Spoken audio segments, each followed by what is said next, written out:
হাসি খুশি আর খুনসুটিতে সারাক্ষণ ব্যস্ত রাখত বুকের মানিক। তাকে হারিয়ে দিশেহারা বাবা মা।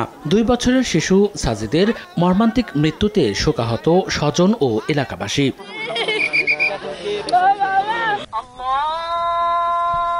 রাজশাহীর তানোরে গভীর নলকূপের পরিত্যক্ত গর্তে পড়ে জীবন প্রদীপ নিভে যাওয়া শিশু সাজিদ চিরনিদ্রায় শায়িত হল।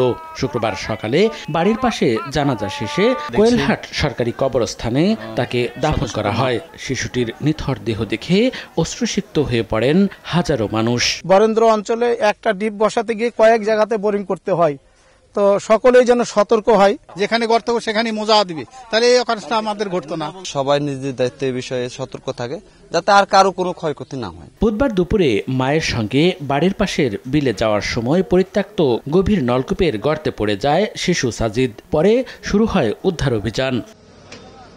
ফায়ার সার্ভিসের 8টি ইউনিটের চেষ্টায় বৃহস্পতিবার রাত 9টার দিকে মাটির প্রায় 50 ফুট গভীর থেকে শিশুটিকে অচেতন অবস্থায় বের করে আনেন ফায়ার সার্ভিস কর্মীরা। এরপর তানোর উপজেলা স্বাস্থ্য কমপ্লেক্সে নেওয়া হলে মৃত ঘোষণা করেন চিকিৎসক।